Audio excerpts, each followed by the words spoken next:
வணக்கம் அனைவருக்கும். ஒரு புதிய மாதம் ஆரம்பித்திருக்கிறது. அக்டோபர் மாதத்தில் நாங்கள் உங்களை சந்திக்கிறோம். இந்த மாதம் மிக தீர்க்கமான மாதமாக இருக்க போகிறது இலங்கையை பொறுத்தவரை. காரணம் என்னவென்று சொன்னால் தேர்தலுக்கான மாதம் நவம்பர் மாதம். ஆனால் தேர்தலை எதிர்நோக்குகின்ற காலகட்டத்தில் அரசாங்கத்தை அவதானிக்கின்ற பொறுப்பு எங்களது பிரதிநிதிகள் யார் என்று சொல்லி நாங்கள் தீர்மானிக்க வேண்டிய கடமை. அதுபோல எங்களது முன்னாள் பிரதிநிதிகளை அவதானித்து அவர்களில் யார் யாரை வடிகட்ட வேண்டும் என்று சொல்லி ஒரு பெரிய கடப்பாடு ஆகிய விடயங்கள் எங்கள் அனைவருக்கும் இருக்கிறது என்பது உண்மை.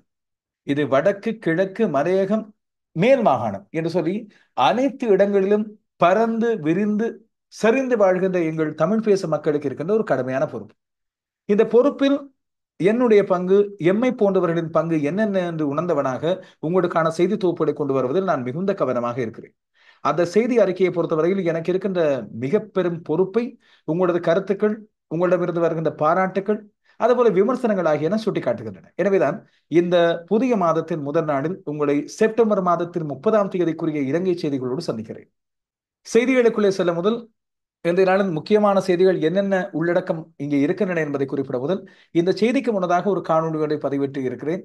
அந்த காணொளி அண்மை காலத்தில் எங்களால் அதிகமாக அவதானிக்கப்படுகின்ற ஒருவர், இலங்கையில் உள்ளோரால் மட்டுமல்ல உலகளாவிய ரீதியில் பார்க்கப்படுகின்ற இலங்கையின் புதிய ஜனாதிபதி அனுரகுமார் திசாநாயக்க பற்றியும் அவரது கட்சி கட்டமைப்பு, அந்த கட்சியிடமிருந்து எதிர்பார்க்கின்ற விடயங்கள், தமிழ் பேசுவோரான எமக்கு அந்த கட்சி தருகின்ற நம்பிக்கையும் வாக்குறுதியும் என்ன, இலங்கை தமிழர்கள் அதுபோல தமிழ் பேசுவோர் ஆகியோருக்கான தீர்வுகள் மற்றும் இலங்கையின் எதிர்காலம் குறித்து இந்த கட்சியின் இளையவர்கள் இப்போதுதான் அதிகமாக தமிழ் பேசும் இளைஞர்கள் ஏகேடியின் பக்கம், அனுரகுமார் திசாநாயக்கவின் பக்கம், அவரது கட்சியான தேசிய மக்கள் சக்தியின் பக்கம் ஓரளவு ஈர்க்கப்பட்டுக் கொண்டிருக்கும் போது அந்த கட்சியை பற்றி உண்மையான விடயங்களை நாங்கள் தெரிந்து கொள்வதும், அந்த கட்சி இப்பொழுது அரசாங்கத்தின் ஆளும் கட்சியாக மாறுமா என்ற விடயத்தை பற்றி அறிந்து கொள்வதும், பொது தேர்தலை அவர்கள் எதிர்நோக்க போகின்ற விடயங்கள் என்னென்ன, ஏற்கனவே கொடுத்த ஜனாதிபதி தேர்தலின் போது கொடுத்த வாக்குறுதிகளை தாண்டி பொது தேர்தலின் போது அவர்கள் மக்களுக்காக சொல்கின்ற விடயங்கள் என்ன என்பதை நாங்கள் சரியாக சீர்தூக்கி பார்க்க வேண்டியது அவசியம் என்ற அடிப்படையில் ஒரு நேர்முகம், ஒரு நேர்காணல் ஒன்று, நீண்ட உரையாடல் ஒன்றை பதிவு செய்திருக்கிறேன். வழமையாக என்னுடைய காணொளிகளில் பல பேர் சொல்கின்ற ஒரு முக்கியமான விடயம் நீளமாக இருக்கிறது, கொஞ்சம் நீளத்தை குறைத்துக் கொள்ளலாம் என்று. தேவை ஏற்படும் போது அந்த நீளம் மிக முக்கியமானது என்று நான் கருதுகிறேன். தேவையற்ற செய்திகளை குறுக்கி சின்ன செய்திகளாக தருவதும் என்னுடைய பொறுப்பாக இருக்கிறது. இதனால் தான் அந்த ஷார்ட்ஸ் என்ற காணொலிகள் சில முக்கியமான செய்திகளோடு அதுபோல சாராம்சத்தை ஆரம்பத்திலே தலைப்பிலே தருவது முக்கியம். அந்த நேர்காணலானது சற்று நீளமானதும் ஆனால் அந்த பொருளடக்கமானது மிக முக்கியமானது என்று நான் நம்புகிறேன். உங்களுடைய கருத்துக்கள் எதிர்பார்க்கிறேன். அந்த காணொலியை மறக்காமல் பாருங்கள். பயனுள்ளதாக இருந்தால் உங்கள் நண்பர்களோடு பகிர்ந்து கொள்ளுங்கள். இன்றைய இந்த செய்தி தொகுப்பை பொறுத்தவரையில் சில விடயங்கள் எங்களை தலைகுனிய வைப்பவையாக அமைந்திருக்கின்றன. எங்களை தலைநிமிர வைக்கக்கூடிய சில விடயங்களை பற்றி நாங்கள் எதிர்காலத்தில் அவதானிக்க வேண்டியது அவசியம் என்பதை வலியுறுத்துகின்ற செய்திகளாக இருக்கின்றன. இது மட்டுமல்லாமல் நாங்கள் தேர்தலின் போதும் இனி வரப்போன்ற அடுத்து அரசியல் தெளிவாக்கம் பற்றியும், எங்கள் நாட்டை பற்றிய விடயங்களையும், அதுபோல புலம்பெயர் தேசங்களில் உள்ளவர்கள் இலங்கையில் இப்பொழுது நடக்கின்ற விடயங்கள் பற்றியும் தெளிவாக அறிந்து கொள்ள வேண்டிய விடயங்களாக அமைந்திருக்கின்றன. இந்த செப்டம்பர் 30ஆம் தேதி அக்டோபர் மாதத்துக்கான எரிபொருள் விலைச்சீராக்கம் இடம்பெறும் என்று அறியப்பட்டிருந்தது. விலைகள் குறையும் என்று சொல்லி எதிர்பார்க்கப்பட்டது. காரணம், புதிய அரசாங்கம் வந்திருக்கிறது. அனுரகுமார் திசாநாயக்கா தலைமையிலான தேசிய மக்கள் சக்தி தேர்தல் பிரசாரங்களின் போது எரிபொருள் விலையை பாதிக்கு பாதியாக குறைப்பது பற்றிய சில வாக்குறுதிகளையும் வழங்கியிருந்தன. குறிப்பாக தேசிய மக்கள் சக்தியின் சிரேஷ்ட உறுப்பினர்கள் ஒருவரான சுனில் ஹந்துநெத்தி இந்த எரிபொருட்களை 160 ரூபாய்க்கு கூட வழங்கலாம் என்று ஒரு மேடையிலே சொல்லியிருந்தார். இது அரசியல் ரீதியான வாக்குறுதி என்று எங்களுக்கு தெரியும். ஆனால் அனுரகுமார் திசாநாயக்க விலையை குறைப்பார், அது எவ்வளவால் குறையும் என்று சொல்லி நாங்கள் பார்த்திருந்த வேளையில் கணிசமாக குறைந்திருக்கிறது. ஆனால் இன்னும் ஒரு சிலருக்கு ஏமாற்றம் தான். இதையெல்லாம் நாங்கள் தாண்டி செல்ல வேண்டும். காரணம், நாடு இருக்கின்ற வங்குரோத்த நிலையிலிருந்து சற்று இப்பொழுதுதான் மீறி வந்திருக்கிறோம். இன்னும் நிறைய மாற்றங்கள் வேண்டும். ஒரே அடியாக இலவசம் இல்லாவிட்டால் முன்னைய கோட்டாபய ராஜபக்ச அரசாங்கம் தந்தது போல எங்களுக்கு ஒரே அடியாக மகிழ்ச்சியை தந்து நாட்டை வங்குரோத்த நிலைக்கு தள்ளிவிடக் கூடாது. எனவே அந்த எரிபொருள் விலை குறைப்பை பற்றி சில விடயங்களை அவதானிப்போம். அதை விடையில் இன்றைய நாளில் அரசாங்கத்தின் ஜனாதிபதியின் செயலகம் வெளியிட்ட ஒரு பட்டியல், ஜனாதிபதி செயலகத்தினால் பயன்படுத்துவதற்கு தனியாருக்கு வழங்கப்பட்டிருந்த, தனிப்பட்ட நபர்களுக்கு வழங்கப்பட்டிருந்த 107 வாகனங்கள் குறித்த பட்டியல். இதில் யார் யாருக்கு இந்த வாகனங்கள் வழங்கப்பட்டன? ஜனாதிபதி ரணில் விக்ரமசிங்க முன்பு ஆட்சியில் இருந்த வேளையில் அவரால் இந்த வாகனங்கள் யாருக்கு வழங்கப்பட்டன? அது வழங்கப்பட்ட முறை சரியானதா? இதுல யார் யார் நம்மவர்கள் இருக்கின்றார்கள்? இப்படியான ஒரு பெரிய பெயர் பட்டியல் இருக்கே. என்னை பொறுத்தவரையில் நமக்கு தெரிந்த 3 நாடாளுமன்ற உறுப்பினர்கள், இது மட்டுமில்லாமல் தனிப்பட்ட நபர்கள் பல பேர் என்று முழுமையான பட்டியல் ஒன்றை தந்து ஜனாதிபதி செயலகம் ஒரு முக்கியமான அறிவித்தலை தந்திருக்கிறது. அதை பார்க்கலாம். அதேவேளை வருகின்ற புதன்கிழமை இந்த மதுபான சாலைக்கான அனுமதி பத்திரங்களை யார் யார் இறுதி காலகட்டத்தில் முன்னாள் ஜனாதிபதி ரணிலிடம் பெற்றுக் கொண்டார்கள் என்ற பட்டியலும் வெளிப்படுத்தப்பட போகிறது. அப்போது பல முகத்திரைகள் கிழியக்கூடிய வாய்ப்பு இருக்கிறது என்பது மட்டும் உண்மை. தேர்தல் கால வெடிகளாக இது அமைய போகின்றன. ஆனால் இன்றைய நாளில் ஒருவர் இந்த பா பெர்மிட் என்று சொல்லப்படுகிற மதுபான சாலைக்கான அனுமதி பத்திரங்களை பெற்றுக் கொண்டவர்களில் ஒருவர் வெளியே வந்தார். அவர் சொன்ன காரணங்களை கேட்டு இப்பொழுது நாடே சிரிக்கிறது, ஏன் உலகமே சிரிக்கிறது.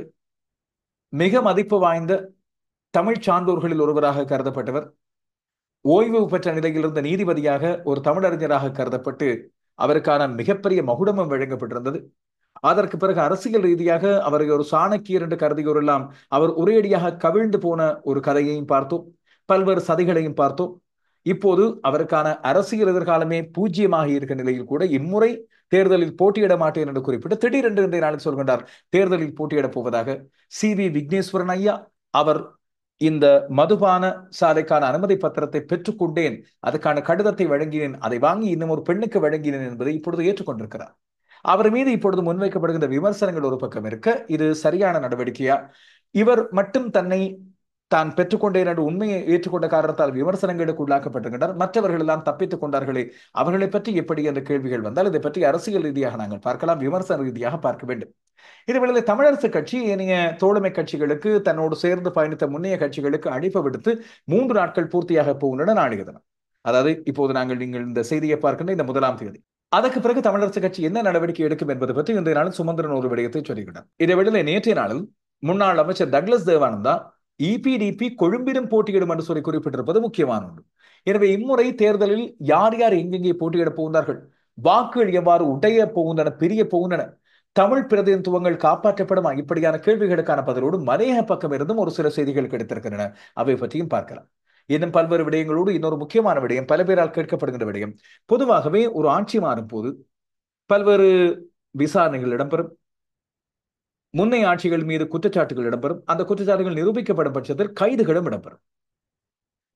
அநேகமாக ஊழல் ஆட்சிகள் மாற்றப்படும் வேளையில் அதற்கு பிறகு புதிதாக வருகின்ற அரசாங்கங்கள் சொல்கின்ற மிக முக்கியமான வாக்குறுதி, கடந்த கால ஆட்சியில் இடம்பெற்ற ஊழல்கள், மோசடிகள் ஆகியவற்றை நாங்கள் சரியாக விசாரித்து உரியவர்களை கைது செய்வோம், அவர்களுக்கான தண்டனை பெற்றுக் கொடுப்போம் என்று. ஆனால் அந்த வாக்குறுதிகள் நிறைவேறியதாகவே இல்லை. இது எப்படி என்று சொன்னால், இலங்கையிலே நிறைவேற்று அதிகாரம் கொண்ட ஜனாதிபதி முறையை ஒழிப்போம் என்று பதவிக்கு வருகின்ற ஒருவரும் அந்த நிறைவேற்று அதிகாரம் கொண்ட ஜனாதிபதி முறையை ஒழிப்பதில்லை.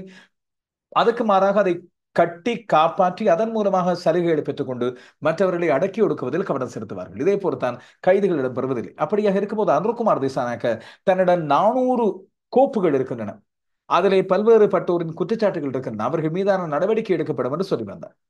ஆனால் உடனடியாக கைதுகள் இடம்பெற்றால் இது அரசியல் பழிவாங்கலாக இடம்பெற்று விடுமோ என்ற ஒரு அச்சமும் அவர் சார்ந்த தரப்பினருக்கு இருந்தது. இப்போது கைதுகள் பற்றியும் தொடுக்கப்படுகின்ற வழக்குகள் பற்றியும் இனி இடம்பெற போன்ற விசாரணைகள் பற்றியும் பல்வேறு தகவல்கள் வெளிவந்த வண்ணம் இருக்கின்றன. அவற்றுள் உறுதிப்படுத்தப்பட்ட ஒரு சில முக்கியமான விடயங்களை உங்களுக்கு கொண்டு வருகிறேன். நீங்கள் அடுத்தடுத்த நாட்களில் இடம்பெற போன்ற விடயங்களை நான் சொல்கின்ற இந்த செய்திகளை வைத்துக் கொண்டு தரவுகளாக எதிர்பார்த்து காத்திருக்கலாம். இப்போது விரிவான செய்திகளுக்கு செல்வோம். இன்றும் இந்த செய்தி தொகுப்புக்கு அனுசரணை வழங்கி என்னோடு சேர்ந்து பயணித்துக் கொண்டிருக்கிறார்கள் ஃபேமஸ் இன்வெர்ட் ஏசி. இலங்கையை பொறுத்தவரையில் குடு என்ற ஏசியை பெற்றுக்கொள்ள இந்த வெக்கையான காலத்தில் எல்லோருக்கும் விருப்பம். ஆனால் ஏசிக்கு செலவாகும் மின்சாரம், அந்த ஏசியை இன்ஸ்டால் பண்ணுவதில் எங்களுக்கு செலவாகின்ற செலவு ஆகியவற்றை யோசிக்கும் போது நிறைய பேர் அதை கைவிட்டு விடுவார்கள். ஆனால் சில வேலைகள், சில அலுவலக தளங்கள், அதுபோல சில வீடுகளுக்கு கட்டாயம் ஏசி என்ற இந்த குளிரூட்டி அவசியம். அந்த வேளையில் தான் இன்வெர்ட் ஏசியை பெற்றுக்கொள்வது மிக முக்கியமானது. நீங்கள் ஃபேமஸ் இன்வெர்ட் ஏசியை பெற்றுக்கொள்ளும் போது இந்த சிக்கல்கள், சிரமங்கள் எதுவும் கிடையாது. 60% மின்சார பாவனை காப்பாற்றப்படும். அதுபோல 100% ஜப்பானிய தொழில்நுட்பத்தோடு 100% காப்பர் வைண்டிங்கும் இருக்கிறது. ஃபேமஸ் இன்வெர்ட் ஏசி என்று கேட்டு வாங்குங்கள். மறக்காமல் இலங்கையில் உள்ளவர்கள் நீங்கள் செல்லக்கூடிய ஒரு இடம் கொள்ளுப்பட்டியில் லிபர்டி பிளாசாவின் 1ஆம் மாடியில் உள்ள அவர்களது காட்சி அறை. நீங்களும் அவர்களோடு தொடர்பு கொண்டு விவரங்களை அறிந்து கொள்ளலாம். ஹாட்லைன் இலக்கம் இருக்கிறது 074747666. ஃபேமஸ் இன்வெர்ட் ஏசி அறிமுகப்படுத்துகிறோம் இலங்கையின் மிகச்சிறந்த விலையில் இன்வெர்ட் ஏசி. ஜப்பானிய தொழில்நுட்பத்தில் 100% காப்பர் வைண்டிங்குடன் 60% மின்சாரத்தை சேமித்திடுங்கள். தரமான நம்பிக்கையுடன் 5 வருட உத்தரவாதத்துடன் அனுபவித்து மகிழ குழுமையுடன் இருந்திடுங்கள். பணத்தை சேமித்திட இன்றே மிகச்சிறந்ததை தெரிவு செய்யுங்கள். Famous invert AC. Your comfort our priority. விரிவான செய்திகள். இலங்கையின் அரசியலை பொறுத்தவரையில் இந்த விலை குறைப்பு என்பதும் சலுகைகள் என்பதும் எப்போதும் மக்களுக்கான தூண்டில். அதுதான் உண்மையில் வாக்கு வங்கியை பெற்றுக்கொள்ளக்கூடிய எங்களது முதலாவது மூலதனம். ஆனால் முன்னைய ஜனாதிபதியாக இருந்த ரணில் விக்ரமசிங்க ஒரு விடயத்தில் உறுதியாக இருந்தார். அது எவ்வளவு தூரம் அவர் உறுதியாக இருந்தார் என்பதையும் விமர்சன ரீதியாக இப்போது பார்க்க வேண்டியது அவசியமாகிறது. அண்மை காலத்தில் அவர் மீது சுமத்தப்படுகின்ற குற்றச்சாட்டுகள், அதுபோல பதவி விலகி அவர் செல்கின்ற வேளையில் அவர் தன்னுடைய பதவியை தக்க வைத்துக் கொள்ள செய்த சில அரசியல் முதலீடுகள், இல்லாவற்றில் அரசியல் கொடுப்பனவுகள் போன்ற விடயங்களை வைத்துக் கொண்டு நாங்கள் விமர்சிக்க வேண்டியிருக்கிறது. ஆனால் ஒரு விடயத்தை அவர் சொன்னார், ஜனரஞ்சகமான முடிவுகளை எடுப்பதை தாண்டி மக்களுக்கு தேவையான நாட்டுக்கு பயனுடைய முடிவுகளை மட்டும்தான் தான் எடுப்பேன் என்று குறிப்பிட்டு வந்தார். அதுபோல சில திட்டங்களை கொண்டு வந்திருந்தார். அதிகமான சலுகைகளை வழங்கவில்லை, வரிச்சலுகைகளை வழங்கவில்லை, விலை குறைப்பை கண்டபடி குறைக்கவில்லை.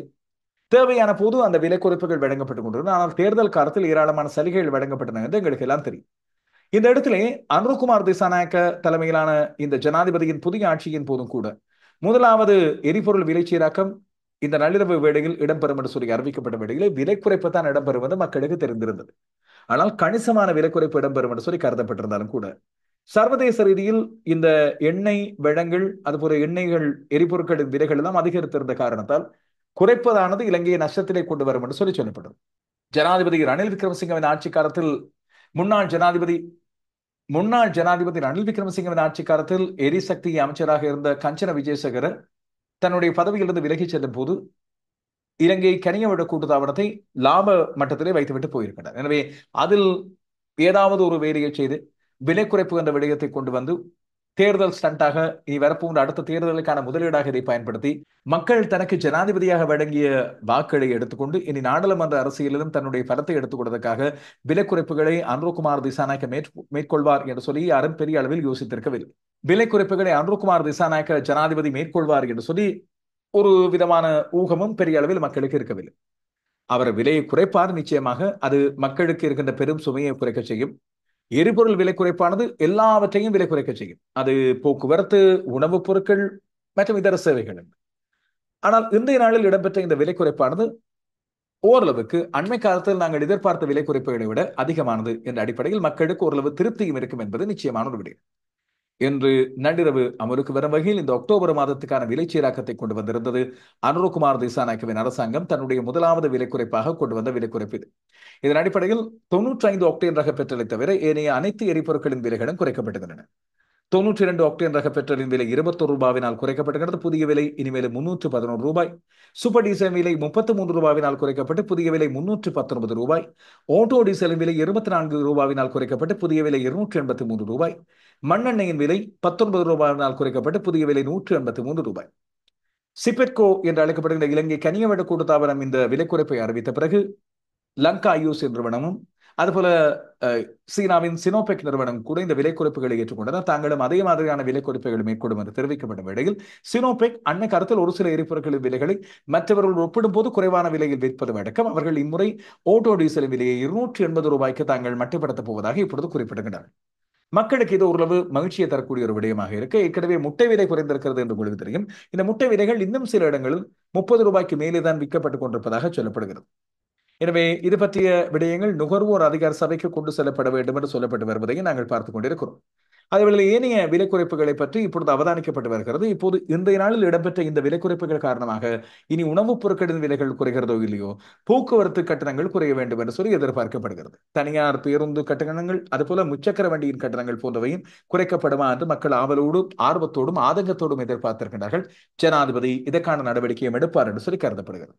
ஜனாதிபதி செயலகம் இன்றைய நாளில் இன்னும் ஒரு அதிரடியை கொண்டு வந்திருந்தது. தங்களது முன்னைய அரசாங்கத்தினால் ஜனாதிபதி செயலகத்தினால் வழங்கப்பட்ட பயன்படுத்தப்பட்ட வாகனங்கள் யார் யாரால் பயன்படுத்தப்பட்டன, இந்த விடயங்கள் வெளிப்படுத்தப்பட்டன. இதன் போது அவர்கள் ஒரு அறிக்கையும் கொண்டு வந்திருந்தார்கள். இந்த அறிக்கையிலே அவர்கள் மிக முக்கியமான விடயம் ஒன்றை சொல்லியிருந்தார்கள் மக்களுக்கு. அதாவது ஜனாதிபதி செயலகம் இந்த ஆட்சி மாற்றத்துக்கு பிறகு திருப்பிச் செலுத்தப்பட்ட அரசு வாகனங்களின் பயன்பாடு குறித்த விவரங்களை வெளியிட்டு இந்த அறிக்கையிலே திருப்பிச் செலுத்தப்பட்ட இந்த வாகனங்கள் அரசு கட்டட வளாகத்திலே இடப்பற்றாக்குறை காரணமாக இப்பொழுது ஜனாதிபதி செயலகத்துக்கு வெளியே தான் நிறுத்தி வைக்கப்படுகின்றன. போதிய போலீஸ் பாதுகாப்பு இதுக்கு வழங்கப்படுவதாக. இதிலே முன்னாள் ஜனாதிபதி ரணில் விக்ரமசிங்க தனக்கு வழங்கப்பட்ட அதிகாரங்களின் அடிப்படையில் 107 வாகனங்களை, அரசு வாகனங்களை பல்வேறுபட்ட தனிநபர்களின் பாவனைகளுக்கு வழங்கியிருந்தார். இந்த புதிய நிர்வாகமானது இந்த திருப்பிச் செலுத்தப்பட்ட அரசு வாகனங்களை மக்களுக்கு காட்சிப்படுத்த வேண்டும், அதன் மூலமாக ஏதாவது விடயங்களை சொல்ல வேண்டும் என்ற எண்ணத்தினால் அல்ல, மாறாக இந்த வாகனங்களை பெற்றுக்கொண்டு அதற்கு பிறகு அத்தியாவசிய சேவைகளுக்கு இதை வழங்குமாறு ஜனாதிபதி அனுர்குமார் உத்தரவிட்டிருக்கின்றார் என்ற விடயத்தை தெளிவுபடுத்தியிருக்கின்றது ஜனாதிபதி செயலகம். இந்த 107 பேர் கொண்ட பட்டியலை நீங்கள் முழுமையாக பார்ப்பதாக இருந்தால் ARVLotion நியூஸ் என்ற இந்த செய்தி தொகுப்பின் Facebook பக்கம் மூலமாக நீங்கள் தெரிந்து கொள்ளலாம். ஜனாதிபதியின் பிரதானிகள் அத்தனை பேருக்கும் இந்த வாகனங்கள் வழங்கப்பட்டிருப்பதை பார்க்கிறோம். சிரேஷ்ட ஆலோசகர்கள் அதுபோல மற்றும் சாதாரண ஆலோசகர்கள், பல்வேறு அமைப்புகளின் பிரதானிகள், பணிப்பாளர்கள் என்று பல பேருக்கு இந்த வாகனங்கள் பிரித்து கொடுக்கப்பட்டிருக்கின்றன. அதிசொகுசு வாகனங்கள் பல பேருக்கு வழங்கப்பட்டிருப்பதையும் பார்க்கிறோம். மற்றும் சில ஆளுநர்களுக்கு இது வழங்கப்பட்டிருப்பதையும் பார்க்கிறோம். இந்த விடயங்களில் ஒரு சில தெரிந்தவர்களின் பெயர்கள் இங்கே இருப்பதை நாங்கள் பார்த்திருக்கிறோம். குறிப்பாக கிழக்கு மாகாண ஆளுநராக இருந்த செந்தில் தொண்டமான், அதுபோல நாடாளுமன்ற உறுப்பினர்களாக இருந்த மஹிந்தானந்த அலுத்கமகே, விமலவீர திசாநாயக்க, நிமால் பியதீச மற்றும் ஜெகத் பிரியங்கார, முன்னாள் அமைச்சர் டக்ளஸ் தேவானந்தா, நாடாளுமன்ற உறுப்பினராக இருந்த MM முஷாரஃப், அதுபோல நாடாளுமன்ற உறுப்பினராக இருந்த ராமேஸ்வரன் போன்றோரின் பெயர்களும் இதிலே குறிப்பிடப்பட்டிருப்பதை நாங்கள் பார்க்கிறோம். அவர்களுக்கெல்லாம் இந்த வாகனங்கள், சொகுசு வாகனங்கள் ஜனாதிபதியினால் வழங்கப்படுகின்றன. அதைவிட மிக முக்கியமான ஒன்று, நாடாளுமன்ற உறுப்பினர் பதவி நீதிமன்றத்தினால் பறிக்கப்பட்ட ஒருவர், இரட்டை பிரஜா உரிமை கொண்ட காரணத்தால் அந்த பிரஜா உரிமை பறிக்கப்பட்ட டயானா கமகேக்கும் ஒரு சொகுசு வாகனம் வழங்கப்பட்டிருக்கிறது. இப்போது டயானா கமகே என்ன காரணத்தினால் நீதிமன்றம் உத்தரவிட்டும் கூட அவர் மீது பாரதூரமான குற்றச்சாட்டுகள் இருந்தும் அவர் கைது செய்யப்பட்டிருக்கவில்லை என்ற விடயத்தை நாங்கள் இப்பொழுது அவதானித்து மிக தெளிவாக தெரிந்து கொள்ளக்கூடியதாக இருக்கிறது. அதுபோல அனுராதபுரம் மாவட்டத்தைச் சேர்ந்த நாடாளுமன்ற உறுப்பினர் SM சந்திரசேனா தான் பயன்படுத்துவதற்கு தனக்கு எந்த வாகனமும் இல்லை என்று அண்மையில் சிங்கள ஊடகம் ஒன்றுக்கு தெரிவித்திருந்தார். அவருக்கும் டொயோட்டா லேண்ட் குரூசர் என்ற அதிசொகுசு வாகனம் ஜனாதிபதியின் செயலகத்தினால் வழங்கப்பட்டுகின்றது. ஜனாதிபதி தன்னுடைய தனிப்பட்ட அதிகாரங்களை பயன்படுத்தி இதை வழங்கி இருக்கின்றார் என்கின்ற விடயம் இப்போது வெளியாகி இருக்கின்றது. எனவே இதன் மூலமாக வெளிப்படுத்தப்படுகின்ற உண்மை என்ன? பல பேர் கேட்பது, இது ஜனாதிபதி செயலகத்தினால் உத்தியோகபூர்வமாகத்தானே வழங்கப்படுகின்றது. வழங்கப்படலாம். ஆனால் இந்த வாகனங்கள் அவர்களது தனிப்பட்ட பாவனைகளுக்காக வழங்கப்பட்டதாக இருந்தால், அமைச்சர்களுக்காக இல்லை, இல்லாவிட்டால் ஜனாதிபதி தன்னுடைய பணியாட்களுக்கு வழங்கியது கூட பரவாயில்லை, தனிப்பட்ட நாடாளுமன்ற உறுப்பினர்களுக்கு, அதுவும் பல்வேறு கட்சிகளைச் சேர்ந்தவர்களுக்கு என்ன காரணத்தால் வழங்கப்பட வேண்டும்? இதை மக்களது வரிப்பணத்தில் வழங்கப்பட்ட வாகனங்கள் தவிர மக்களது வரிப்பணத்திலே தான் எரிபொருள் பயன்படுத்தி அவர்கள் ஓடியும் இருக்கின்றார். இது ஏன் வழங்கப்பட வேண்டும்? என்ன காரணத்துக்காக கட்டாயம் வழங்கப்பட வேண்டுமா என்ற கேள்விகள் முக்கியமானது. அதே போல நாட்டை இக்கட்டான சூழ்நிலையிலிருந்து மீட்பதற்காக தாங்கள் வந்தோம், அந்த இக்கட்டான சூழ்நிலையில் தங்களது தனிப்பட்ட நலன்களை கருதாமல் நாட்டின் நலன் கருதித்தான் தாங்கள் சேவைக்காக வந்தோம் என்று குறிப்பிட்டு வந்தவர் அல்லவா ஜனாதிபதி. அவர் தன்னுடைய கட்சியைச் சேர்ந்த பல பேருக்கு தன்னுடைய ஆலோசகர்களாக, தன்னுடைய பல்வேறு திணைக்களங்களின் பணிப்பாளர்களாக எல்லாம் பதவி வழங்கி அழகு பார்த்தார். கடைசி காலத்தில் கட்சி மாறியவர்களுக்கு இப்படியான சலுகைகளையும் வழங்கி, தனக்கு ஆதரவு தெரிவித்தவர்களுக்கு முன்னாள் ஜனாதிபதி ரணில் விக்ரமசிங்க அமைச்சு பதவிகள், பிரதி அமைச்சு பதவிகள், திணைக்களங்களின் தலைவர் பதவிகள், பெர்மிட்ஸ் வழங்கியும் இருந்தார் என்று சொல்லி இப்போது சொல்லப்படுகிறது. அத்தோடு சேர்த்து இந்த வாகனங்களும் வழங்கப்பட்டிருப்பது மிக நிச்சயமாக நாங்கள் இங்கே கண்டிக்கப்பட வேண்டியது. முன்னாள் ஜனாதிபதி ரணில் விக்ரமசிங்க நாட்டுக்கு பல்வேறு சேவைகளை செய்தார், ஏற்றுக்கொள்ளக்கூடியது. அதற்கு நிச்சயமாக நன்றி செலுத்த வேண்டும். நாடு இக்கட்டான சூழ்நிலையில் இருந்தபோது அதை காப்பாற்றுவதற்காக உதவி செய்தார், சரி. ஆனால் இந்த விடயங்கள் உண்மையில் மிக மிக முக்கியமாக கண்டிக்கப்பட வேண்டியவை என்பது உண்மை. இப்போது ஜனாதிபதியாக இருந்த ரணில் விக்ரமசிங்கே இனி அவரது அரசியலின் அஸ்தமன காலத்தில் இருக்கின்றார் என்ற போதிலும் அவரிடமிருந்து உதவி பெற்றோர்களின் விவரங்கள் இங்கே பட்டியலாக முழுமையாக பார்க்கும்போது மக்கள் நிச்சயமாக கொதிப்புறுவார்கள் என்பது உண்மை. இப்போது முன்னாள் ஜனாதிபதிகள், அதுபோல முன்பு அமைச்சர்களாக இருந்தோர் ஆகியோரது சலுகைகள் நிறுத்தப்பட வேண்டும் என்று முடிவெடுத்து ஜனாதிபதி அனுர்குமார் திசாநாயக்க செயற்படுவது சரி என்றே மக்கள் கருதுகின்றனர். நேற்று அந்த செய்தியை சொல்லுகிறேன். முன்னாள் ஜனாதிபதிகளுக்கான வரப்பிரசாதங்கள் நிறுத்தப்படுவது பற்றி சொல்லும் போது ஒரு விடயத்தை மக்கள் அழகாக தெளிவுபடுத்தி இருந்தார்கள். இரண்டு விடயங்கள். ஒன்று, அந்த ஜனாதிபதிகளுக்கு, முன்னாள் ஜனாதிபதிகளுக்கு அவர்களுக்கு அது கௌரவங்கள் வழங்கப்பட்டு அவர்களுக்கான பாதுகாப்பு வழங்கப்பட வேண்டும். காரணம், அவர்கள் முன்பு எடுத்த முடிவுகள் இல்லாவிட்டால் அவர்களுக்கு இருக்கின்ற அரசியல் எதிரிகள் காரணமாக ஆபத்து இருக்கலாம், சரி. ஆனால் அவர்களுக்கான மரியாதை நிமித்தம் அவர்களுக்கு வழங்கப்பட வேண்டிய சில விடயங்கள் வழங்கப்பட வேண்டும் என்று குறிப்பிட்டார்கள். மிகச்சிறப்பு. அதே வேளையிலே அந்த வரப்பிரசாதங்கள் கேள்விக்குரியதாக்கப்பட்டு நிறுத்தப்படுவதாக இருந்தால் இந்த இப்போதைய அரசாங்கத்துக்கு 3/2 பங்கு பெரும்பான்மை நாடாளுமன்றத்தில் வழங்கப்பட வேண்டும். அதற்காக வாக்குகள் போட்டு அனுப்புவோம் என்று பல பேர் இங்கே குறிப்பிடுவதை பார்க்கிறேன். அதுவும் நல்லது. ஆனால் ஒரு பக்கம் ஒரு ஆட்சி, இப்போதுதான் வந்த ஒரு வார கால ஆட்சி, அவர்களது கொள்கைகள் மிகச் சிறப்பாக இருக்கின்றன. ஜனாதிபதி அனுர்குமார் திசாநாயக்கவை பொறுத்தவரையில் எடுத்து வருகின்ற நடவடிக்கைகளில் இதுவரை பெரிய அளவில் அதிருப்தி எதுவும் கிடையாது. தன்னுடைய கட்சி சார்ந்தோர் என்பதற்காக, தன்னுடைய கட்சியின் முக்கியஸ்தர்கள் என்பவர்களுக்காக அவர்கள் உடனடியாக பதவிகளை வழங்கவில்லை. இதுவரைக்கும் வழங்கப்பட்ட ஆளுநர் பதவிகளோ, செயலாளர் பதவிகளோ, ஏனைய திணைக்களங்களின் தலைவர் பதவிகளோ மிகச் சிறப்பான நியமனங்கள் என்று பாராட்டப்பட்டு வருகின்றன. எனவே தொடர்ந்து அவதானிப்போம். அவசரப்பட்டு நாங்கள் இந்த சில்லர்களை விட்டறிவது போல எங்களுடைய முழுமையான நம்பிக்கையை அங்கே வைத்து அதுக்கு பிறகு உடைவடைந்த பிறகு சிதைவடைந்த பிறகு பிறகு குய்யோ முறியோ ஒன்று கத்தி பயனில்லை. இதை ஏன் சொல்கிறேன் என்று சொன்னால், இது ஜனாதிபதி தலைமையிலான புதிய அரசாங்கத்தின் மீதான விமர்சனம் கிடையாது. மாறாக நான் எச்சரிக்கையாக சொல்கின்ற விடயம், அரசியல் ரீதியாக நாங்கள் நீண்ட காலமாக பல்வேறு அனுபவங்களை பற்றிருக்கிறோம் என்ற அடிப்படையில் இதை ஞாபகப்படுத்துகிற விடயம், ஒரு எச்சரிக்கையாக சொல்கின்ற விடயம். அதே போலத்தான் அண்மை காலத்தில் நாங்கள் ஏமாந்து போன அரசியல்வாதிகளில் ஒருவராக கருதப்பட்ட ஒருவர், ஒரு சிரேஷ்ட அரசியல்வாதியாக, முன்னாள் நீதியரசராக கருதப்பட்டு தமிழ் மக்களின் தலைவர்களில் ஒருவராக கருதப்பட்டு கொண்டு வரப்பட்ட ஒருவர் சி.வி. விக்னேஸ்வரன். இவரை அரசியலில் கொண்டு வந்ததே தவறு, தமிழ் தேசிய அரசியலில் கொண்டு வந்தது தவறு என்று பல பேர் இன்று வரை விமர்சித்துக் கொண்டு வருகின்ற ஒரு காலம் வந்து இருக்கிறது. அப்படி இருக்கின்ற சூழ்நிலையில் அவர் வடக்கு மாகாணத்தின் முதல்வராக இருந்த வேளையில் கூட அங்கேயும் கூட தன்னுடைய செயற்பாட்டு அரசியலை முன்னெடுக்கவில்லை. அவர் ஏதோ ஒரு காரணத்தால் தவறான வழிநடத்தல் காரணமாக கிடைத்த ஏராளமான நிதித்தொகையை மீண்டும் மத்திய அரசாங்கத்துக்கே வழங்கி இருந்தார் என்று சொல்லப்பட்டு வருவர். பழைய அரசியல் இல்லாம விடுவோம். அதுக்கு பிறகு தமிழ் மக்கள் கூட்டணி ஒன்றை உருவாக்கி நாடாளுமன்ற தேர்தலில் தனியான கூட்டணி மூலமாக ஒரு ஆசனத்தை பெற்றுக்கொண்டு அவர் வந்தார் நாடாளுமன்ற உறுப்பினராக. ஆனால் நாடாளுமன்ற உறுப்பினராக வந்ததிலிருந்து அவருடைய நடவடிக்கைகள் மாறி போயிருந்தன. ஜனாதிபதி ரணில் விக்ரமசிங்க ஜனாதிபதியாக மாறிய பிறகு அவருக்கு ஆதரவாகத்தான் தன்னுடைய குரலை அடிக்கடி எழுப்பி வந்தார் என்று விமர்சனங்கள் அவர் மீது முன்வைக்கப்பட்டது. இவர் சொன்னார், சிவி சொன்னார், ரணில் கேட்பார் என்று கூட பரவலாக சிங்கள பக்கங்களிலும் பேசப்படுகின்ற நிலை ஒன்றை உருவாக்கியிருந்தார். இதன் காரணமாக இவர் மீதான விமர்சனங்கள் இங்கே இருந்தன. அண்மையில் இந்த ஜனாதிபதி தேர்தல் வருகின்ற வேளையில் பொது வேட்பாளர் என்ற விடயத்தை வெளியே கொண்டு வந்த முதலாம் அவர் இவர் கொண்டு வந்த வேளையில் பல பேருக்கு சந்தேகம் இருந்தது. காரணம், ஜனாதிபதி ரணில் விக்ரமசிங்கவுக்கு ஆதரவாக இருந்த ஒருவர் திடீரென்று பொது வேட்பாளர் என்ற ஒரு விடயத்தை கொண்டு வருகிறார். தான் முதலில் அந்த விடயத்தை கொண்டு வந்தேன் என்று சொல்கின்றார். வரும்போது இவர் தான் பொது வேட்பாளராக இருக்க போகிறார் என்று சந்தேகம் இருந்தது. அதுக்கு பிறகு அவர் பொது வேட்பாளராக இல்லை, பல்வேறுபட்டோரும் நிறைய பரிசீலனையை மேற்கொண்டு இறுதியாக அரியநேத்திரன் கொண்டு வரப்பட்டார். ஆனால் அரியநேத்திரனுக்கு ஆதரவாக பல்வேறு கூட்டங்களில் இவர் இணைந்து கொண்டாரா என்று கேட்டால் குறைவு, கொஞ்சம் பின்தங்கி இருந்தார். ரணில் விக்ரமசிங்க பற்றி அதுக்கு பிறகு விமர்சிக்க ஆரம்பித்திருந்தார். இப்போது இறுதியாக வெளிவந்திருக்கின்ற விடயம், தேர்தலுக்கு முன்னதாக இவர் ஜனாதிபதி ரணில் விக்ரமசிங்கவிடம் கடிதம் எழுதி கொடுத்து பா பெர்மிட் என்று சொல்லப்படுகின்ற மதுபான வரி அனுமதி பத்திரத்தை, மதுபான சாலையை நடத்துவதற்கான அனுமதி பத்திரத்தை பெற்றுக்கொண்டார். உடனடியாக இன்றைய நாள் குற்றச்சாட்டு எடுத்தவுடனே அதை ஏற்றுக்கொண்டவர் அந்த மதுபான சாலை அனுமதி பத்திரத்தை தான் பெற்றுக்கொண்டது தாய் தந்தை அற்ற ஆதரவற்ற ஒரு பெண்ணுக்கு வழங்குவதற்காக என்று குறிப்பிட்டிருக்கிறார்.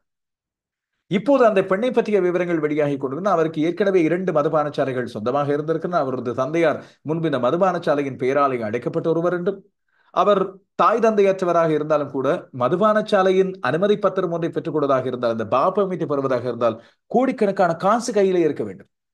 அதை சும்மா இலவசமாக ஒருவருக்கு வழங்க முடியாது. அப்படி இலவசமாக பல்வேறுபட்டோருக்கு ஆதரவற்றோருக்கு உதவி வழங்குகிற அரசியல்வாதிகளின் வரிசையில் சிவி ஐயா இருப்பதாக இருந்தால், மதுபான சாலை அனுமதி பத்திரத்தை வழங்கித்தான் தன்னுடைய கருணையை காண்பிக்க வேண்டுமா என்ற கேள்வியை பல பேர் எழுப்புகின்றனர். ஏற்கனவே வடக்கிலும் கிழக்கிலும் திடீரென்று முடித்திருக்கின்ற இந்த மதுபான சாலைகள் காரணமாக எத்தனை குடும்பங்கள் தங்களுடைய வருமானத்தை, வருவாயை இழந்து கொண்டிருக்கின்றன, நிம்மதியை இழந்து கொண்டிருக்கின்றன. அப்படி இருக்கும்போது இன்னும் ஒரு மதுபான சாலை அனுமதி பத்திரத்தை கொடுத்துத்தான் நீங்கள் தமிழ் தேசியத்தை நிலைநாட்டப் போகின்றீர்களா என்ற கேள்வியை நாங்கள் எழுப்ப வேண்டியிருக்கிறது. இந்த இடத்திலே தனக்கு மட்டுமல்ல, இன்னும் பல பேருக்கு மதுபான சாலை அனுமதி பத்திரங்கள் இருக்கின்றன என்று அவர் குறிப்பிட்டால் இது ஒரு சிரேஷ்ட அரசியல்வாதிக்கான அழகு கிடையாது. இன்னும் பல அரசியல்வாதிகள் இந்த மதுபான சாலை அனுமதி பத்திரங்களை பெற்றிருக்கலாம், பா பெர்மிசை வைத்திருக்கலாம். அவர்கள் மீதான விமர்சனங்கள் இருக்கின்றன. பெயர்களை குறிப்பிட்டு அவர்கள் பல பேரை மக்கள் இல்லாவிட்டால் தேர்தல் பிரசார காலத்தில் கண்டித்துக் கொண்டிருந்தார்கள். ஜனாதிபதி தேர்தலை தாண்டி யாரிடம் இந்த மதுபான சாலை அனுமதி பத்திரங்கள் இருக்கிறது என்பதை பெரிய விவாதமாக கொண்டு வரப்பட்டது. அவர்கள் தாங்களாக இந்த உண்மைகளை சொல்ல வேண்டும், இல்லாவிட்டால் காலத்தின் மூலமாக மக்கள் நிச்சயமாக அவர்களை தண்டிப்பார்கள் என்பது உறுதி. இன்னும் நாடாளுமன்ற தேர்தல் வரும்போது தனிப்பட்ட அடிப்படையில் பல பேர் தோல்வி வருவதற்கு இந்த பா பெர்மிட்ஸ் பற்றிய பட்டியல் வருகின்ற புதன்கிழமை வெளிவரும் போது அதுவே வில்லனாக அமைந்து விடலாம். சி.வி. விக்னேஸ்வரன் என்ற ஒருவர் வெளிப்படையாக தனக்கு இந்த மதுபான சாலை அனுமதி பத்திரம் கிடைத்தது, தான் அதை மாற்றிக்கொண்டேன் என்று குறிப்பிடுகிறார். இல்லாவிட்டால் அவர் சொன்னார், இந்த ஆதரவற்ற அந்த பெண் அவரை ஏற்கனவே அவரது குடும்பத்தாரை தாய் தந்தையர் வழியாக தனக்கு தெரிந்திருந்தது. இதன் காரணமாக தான் சிபாரிசு கடிதம் ஒன்றை எழுதி கொடுத்திருந்தேன். ஒரு நாடாளுமன்ற உறுப்பினரின் சிபாரிசு கடிதம் தேவைப்பட்டதாக வெளிப்படையாக குறிப்பிட்டு விட்டார். அகப்பட்டுக் கொண்ட பிறகு வெளிப்படை என்ன, வெளிப்படை இல்லாவிட்டால் என்ன? ஆனால் ஏனையோர் தப்பித்துக் கொள்ள இவர் மீது மட்டும் விமர்சனங்களை முன்வைப்பது சரியானது நீங்கள் கேட்டால், மற்றவர்களது பெயர் விவரங்கள் முழுமையாக வெளிவரும் போது அவர்களையும் நிச்சயமாக விமர்சிப்போம். மக்கள் அதற்கு பிறகு தங்களுடைய வாக்கு அரசியலால் தோற்கடிக்கட்டும் அவர்கள். இப்படி இருக்கும்போது சி.வி. விக்னேஸ்வரன் தான் தனித்து போட்டியிடுகிற முடிவை இந்த நாளில் எடுத்திருக்கிறார். எனவே வருகின்ற நாடாளுமன்ற தேர்தலில் தங்களது தமிழ் மக்கள் கூட்டணியானது தனித்து போட்டியிடும் என்று சொல்லி அவர் அறிவித்திருப்பதும், எனவே தமிழ் மக்கள் கூட்டணியாக போட்டியிடுகிற இந்த கூட்டணி பழமையாக தமிழ் மக்கள் கூட்டணி முன்பு மீன் சின்னத்தை எடுத்து கடந்த தேர்தலில் போட்டியிட்டு இருந்தது. இம்முறை மான் சின்னம் என்று சொல்லி குறிப்பிடுகிறார்கள். இதிலே ஏற்கனவே தேர்தலில் போட்டியிடுந்த அருந்தோபாலன், அதுபோல முன்னாள் யாழ் நகர மேயர் மணிவண்ணன் மற்றும் இன்னும் பல பேர் இணைந்து போட்டியிடலாம் என்று சொல்லி இங்கே கருதப்படுகிறது. இந்த சூழ்நிலையில் இன்றைய நாளில் இன்னும் ஒரு புது அறிவிப்பு ஒன்று வெளியாக இருந்தது. தமிழர் பொது கட்டமைப்பு என்ற ஒரு கட்டமைப்பு. இது ஏற்கனவே தேர்தலில் சங்கு சின்னத்திலே அரியநேத்திரன் நிறுத்திய தமிழ் தேசிய பொது கட்டமைப்பு அல்ல, மாறாக ஒருங்கிணைந்த தமிழர் கட்டமைப்பு என்ற ஒரு கட்டமைப்பும் தாங்கள் தேர்தலில் போட்டியிடுவதாக அறிவித்திருக்கிறது. இதிலே இன்னும் பல்வேறு சிவில் சமூகத்தைச் சேர்ந்த பல பேர் இதிலே இணைந்து ஒன்றாக போட்டியிடப் போகிறார்கள். எனவே இம்முறை ஒரு 4, 5, 6 முனை போட்டியாக இருக்க போகிறது யாழ்ப்பாண நிலவரம். தேசிய கட்சிகளை விடுங்கள், அதுபோல அரசாங்கத்தோடு சேர்ந்து செயற்படுகின்ற இபிடிபியை விடுங்கள், தமிழரசு கட்சி, தமிழ் தேசிய மக்கள் முன்னணி, தமிழ் மக்கள் கூட்டணி, சி.வி. விக்னேஸ்வரனின் கட்சி, அதுபோல ஜனநாயக தமிழ் தேசிய கூட்டணி என்று இந்த 4 கட்சிகளோடு இப்பொழுது ஒருங்கிணைந்த தமிழர் கட்டமைப்பும் சேர்ந்து கொள்ளப் போகிறது. ஜனநாயக தமிழ் தேசிய கூட்டணி சங்கு சின்னத்தை விடாப்பிடியாக கோரி நிற்க இப்பொழுது போட்டி போட்டுக் கொண்டிருப்பதாக சொல்லப்படுகிறது. இதே வழியிலே தமிழரசு கட்சி ஒரு முக்கியமான அறிவித்தலை கொடுத்திருக்கிறது. இப்போது இந்த நிலையில் தாங்கள் பங்காளி கட்சிகள் தங்களோடு சேராவிட்டால் தாங்கள் தனித்தே போட்டியிடுவதில் தங்களுக்கு எந்த தயக்கமும் கிடையாது என்று மன்னாரில் வைத்து இந்த நாளில் உரையாற்றிய முன்னாள் நாடாளுமன்ற உறுப்பினர் தமிழரசு கட்சியின் பேச்சாளரான சுமந்திரன் தெரிவித்திருக்கிறார். எதிர்வரும் நாடாளுமன்ற தேர்தலில் தமிழரசு கட்சியின் வீட்டு சின்னத்திலே தமிழரசு கட்சியின் பெயரில் தேர்தலில் இணைந்து போட்டியிடுவதற்கு தமிழ் தேசிய கூட்டமைப்பாக தாங்கள் அழைப்பு விடுத்திருந்தோம். இந்த அழைப்பை யாரும் ஏற்றுக்கொள்ளாவிட்டால் தாங்கள் தனித்த தேர்தலை எதிர்கொள்வோம், அதில் தங்களுக்கு எந்த தயக்கமும் இல்லை என்று சொல்லி அவர் இங்கே குறிப்பிடுகின்றார். எதிர்வரும் தேர்தலில் இந்த நியமனங்களை வழங்குவதற்கு வேட்புமனுக்களை தாக்கல் செய்வதற்கு இன்னும் சிறிது காலமே இருப்பதால் அவர்கள் தங்கள் முடிவுகளை துரிதமாக தெரியப்படுத்தினால் தான் விரைவில் தாங்கள் அன்று நியமித்த நியமன குழுக்களை கூடி அவர்கள் இணங்கி வரவில்லை என்றால் அவற்றை கருத்தில் எடுத்து தாங்கள் தனியே தமிழரசு கட்சியாக போட்டியிடப் போவதாகவும் இம்முறை இந்த எதிர்வரும் தேர்தலில் இளைஞர்கள், யுவதிகள், ஆற்றல் உடையவர்களுக்கு வாய்ப்பு வழங்க வேண்டும் என்பதோடு ஏற்கனவே நாடாளுமன்ற உறுப்பினர்களாக இருந்து மீண்டும் நாடாளுமன்ற தேர்தலில் போட்டியிட்டு தோல்வியுற்றவர்களுக்கு வாய்ப்பு வழங்குவதில்லை என்ற தீர்மானத்தை மேற்கொண்டுள்ளோம் என்று அவர் குறிப்பிட்டிருப்பது சில செய்திகளை சொல்வதாக அமைந்திருக்கிறது. அதாவது ஏற்கனவே நாடாளுமன்ற தேர்தல்களில் போட்டியிட்டு அந்த தேர்தலில் தோல்வியுற்றவர்களுக்கு மீண்டும் வாய்ப்பு வழங்கப்படுவதில்லை என்று அவர் குறிப்பிடுகின்றார். இதேவேளை கொழும்பிலே தமிழரசு கட்சி போட்டியிடுவதற்கு ஆர்வம் செலுத்தி வருவதை பற்றி ஏற்கனவே தெரிவிக்கப்பட்டிருந்தது. இந்த நிலையில் இம்முறை தேர்தலை பொறுத்தவரையில் கொழும்பிலே கடந்த முறை ஒரே ஒரு தமிழ் வேட்பாளர் வெற்றி பெற்றிருந்தார், மனோ கணேசன். அவர் ஐக்கிய மக்கள் சக்தி கூட்டணியில் போட்டியிட்டு வெற்றி கிட்டியவர். இம்முறை கொழும்பிலே இன்னும் ஒரு தமிழ் பிரதிநிதித்துவத்துக்கு வாய்ப்பு இருக்கிறதா என்ற கேள்விகளோடு பல பேர் பார்த்திருக்க ஒரு பக்கம் அனுரகுமார் திசாநாயக்க அலை இருக்கிறது. அனுரகுமார் திசாநாயக்கவின் கட்சியில் யார் போட்டியிட்டாலும் வாக்களிப்போம் என்று மக்கள் பல பேர் தெரிவித்துக் கொண்டு வருவதை பார்க்கிறோம். சில வேளைகளில் வடக்கில் நான் ஏற்கனவே குறிப்பிட்டேன் 5 தமிழ் கட்சிகள், தமிழ் தேசிய பரப்பில் இயங்குகிற கட்சிகளாக குறிப்பிடப்படுகின்ற கட்சிகள், அதுபோல கடந்த முறை தேர்தலில் பெருவாரியான வாக்குகளை பெற்றுக்கொண்ட 2 பேர் அரசாங்க தரப்போடு சேர்ந்து செயற்பட்ட டக்ளஸ் தேவானந்தா மற்றும் அங்கஜன் ராமநாதன் இம்முறை தேசிய மக்கள் சக்தியும் ஒரு பலம் பொருந்திய சக்தியாக பெரும் அலையொன்றை ஏற்படுத்தும் என்று கருதப்படும் போது நிச்சயமாக வாக்குகள் சிதறப்போகின்றன. அப்படி இருக்கும்போது கொழும்பிலே பல பேர் போட்டியிடுவதற்கு ஆர்வம் காட்டி வருவதை பார்க்கிறோம். மனோ கணேசன் தேசிய கட்சியோடு இணைந்து அந்த கூட்டணியோடு இணைந்து போட்டியிடுகின்ற ஒருவர், இலங்கை தொழிலாளர் காங்கிரஸ் தங்களுடைய சின்னத்தில் இல்லாவிட்டால் கூட்டணியாக அவர்கள் தங்களுடைய வேட்பாளர் ஒருவரை இறக்கலாம் என்று சொல்லப்படுகிறது. அதுபோல தமிழரசு கட்சியும் இது பற்றிய சிந்தனையில் இப்பொழுது இருக்கிறது. ஈழ மக்கள் ஜனநாயக கட்சி டக்ளஸ் தேவானந்தா தன்னுடைய தரப்பில் கொழும்பில் தாங்கள் இம்முறை போட்டியிட போவது பற்றி சொல்லி இருப்பது இங்கே முக்கியமானது. எனவே தேர்தல் ஒரு பக்கம் கடைகட்ட போகிறது. இப்படி இருக்கின்ற சூழ்நிலையில் இன்றைய நாளில் மட்டக்களப்பிலே முதலாவது கட்டுப்பணம் செலுத்தப்பட்ட சம்பவம் பதிவாகி இருக்கிறது. 3 சுயேட்சை குழுக்கள் கட்டுப்பணத்தை செலுத்தி இருக்கின்றார்கள். மட்டக்களப்பு மாவட்ட தேர்தல் அலுவலகத்தில் தமிழ் உணர்வாளர்கள் அமைப்பு சுயேட்சை குழுவாக கட்டணம் செலுத்தி இருந்தது. அதுபோல இன்னும் 2 குழுக்களும் அங்கே சுயேட்சை குழுக்களாக கட்டணம் செலுத்தி இருப்பது முக்கியமான ஒன்று. தபால் மூலமான வாக்களிப்புக்கான அச்சிடுதல் பணி இப்பொழுது ஆரம்பிக்கப்பட்டிருப்பதாக தேர்தல் ஆணைக்குழுவும் தெரிவித்திருக்கிறது. இதேவேளை புதிய அரசாங்கத்துக்கும் ஒரு எச்சரிக்கையை கொடுத்திருக்கிறது தேர்தல்கள் ஆணைக்குழு. ஜனாதிபதி அனுரகுமார் திசாநாயக்க தன் பதவியேற்றவுடன் மானியங்கள் 2 குறித்த அறிவித்தலை கொடுத்திருந்தார். ஒன்று மீனவர்களுக்கான மானிய அறிவிப்பு, அதுபோல விவசாயிகளுக்கான மானிய அறிவிப்பு. இந்த மானியம் குறித்த அறிவிப்புகளை நடைமுறைப்படுத்துவதை இப்போதைக்கு நிறுத்திக் கொள்ளுமாறு தேர்தல்கள் ஆணைக்குழு வேண்டுகோள் விடுத்துள்ளது. காரணம், பொது தேர்தல் பிரசார சூழல் இப்பொழுது இருப்பதன் காரணமாக இந்த மானியங்கள் குறித்த அறிவிப்புகளை நடைமுறைப்படுத்துவதை இப்போது நிறுத்துமாறும், தேர்தல் முடிந்த பிறகுதான் இந்த விடயங்களை கொண்டு வரலாம் என்று சொல்லி இப்போது ஜனாதிபதி ஊடக பிரிவுக்கு தேர்தல் ஆணைக்குழு அறிவித்திருக்கிறது. ஜனாதிபதி ஊடக பிரிவும் தங்களுக்கு தேர்தல் ஆணைக்குழுவின் அறிவுறுத்தல்கள் கிடைக்கப்பெற்றிருப்பதாகவும் இதன் அடிப்படையில் தாங்கள் இந்த விடயத்தை நடைமுறைப்படுத்துவதை இப்போதைக்கு தற்காலிகமாக நிறுத்தி வைப்பதாகவும் அறிவித்திருக்கின்றார்கள். முன்னாள் ஜனாதிபதி ரணில் விக்ரமசிங்க ஆட்சியில் இருந்த வேளையில் கூட தேர்தல் பிரசார காலத்தில் இப்படியான மானியங்களை உடனடியாக தேர்தல் ஆணைக்குழு தடுத்து நிறுத்தி வைத்திருந்தது என்பதை நாங்கள் இங்கே சுட்டிக்காட்ட வேண்டும். இந்த இடத்திலே தான் இலங்கை அரசியலின் வேடிக்கையை பாருங்கள்.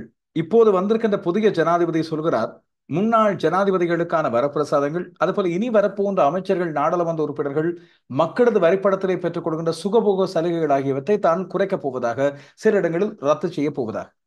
எனவே நாடாளுமன்ற உறுப்பினர்கள், அரசியலுக்கு வருவோர், மக்கள் பணிக்கென்று வருவோர் இந்த சலுகைகளை எதிர்பார்த்து வரக்கூடாது என்று விலகிச் சென்ற முன்னாள் ஜனாதிபதி நாட்டை இக்கட்டான சூழ்நிலையிலிருந்து காப்பாற்றியவர் என்று சொல்லப்பட்ட ஒருவர் தன்னுடைய சகாக்கள், தனக்கு கீழே பணியாற்றிய ஜனாதிபதி செயலகத்தில் பணியாற்றிய விசேட ஆலோசகர்கள், தான் நியமித்த அத்தனை பணியாளர்களுக்கும் சொகுசு வாகனங்களை கொடுத்திருந்தார்.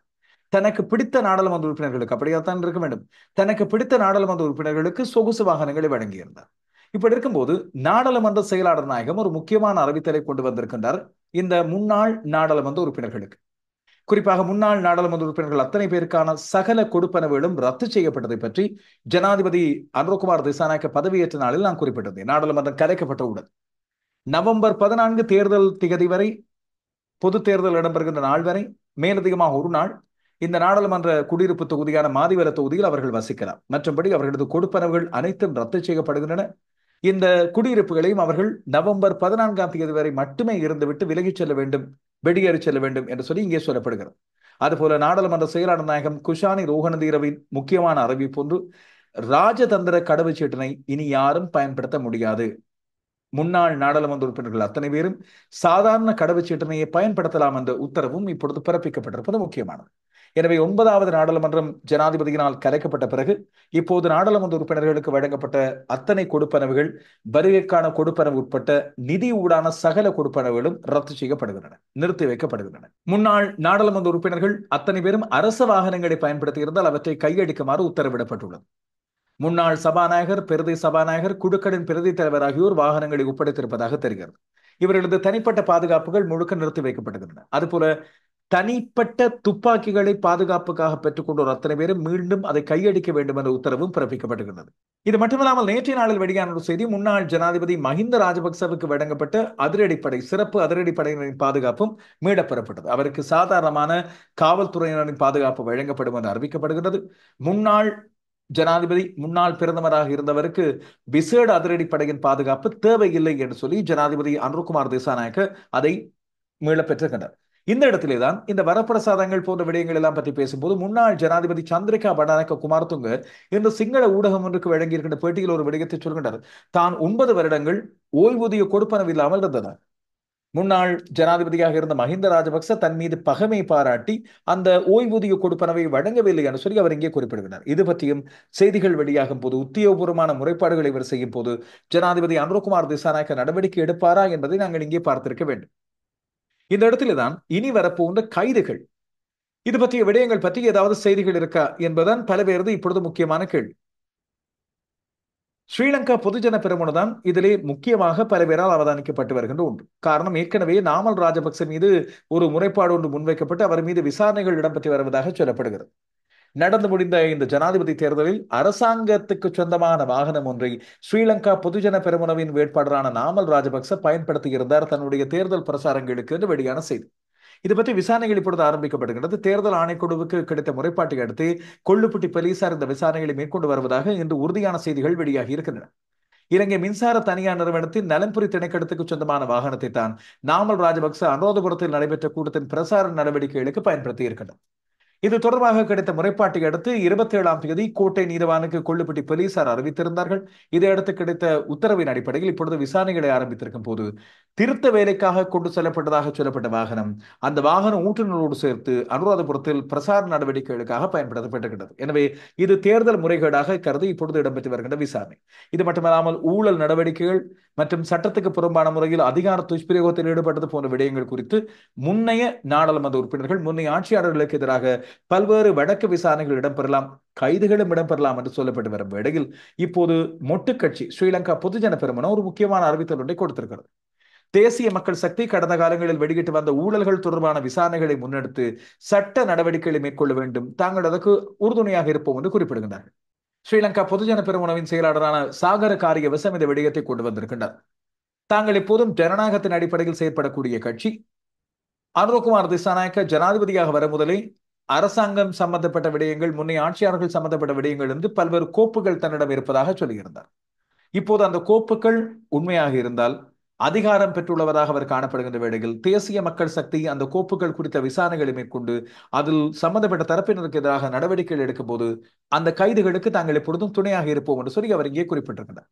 ராஜபக்சவினருக்கு எதிராக பல்வேறு குற்றச்சாட்டுகள் சுமத்தப்பட்டு 18 பில்லியன் டாலர்கள் உகண்டாவுக்கு முன்னைய கோட்டாபய ராஜபக்சவின் ஆட்சியின் முடிவில் எடுத்துச் செல்லப்பட்டதாக சொல்லப்பட்டது.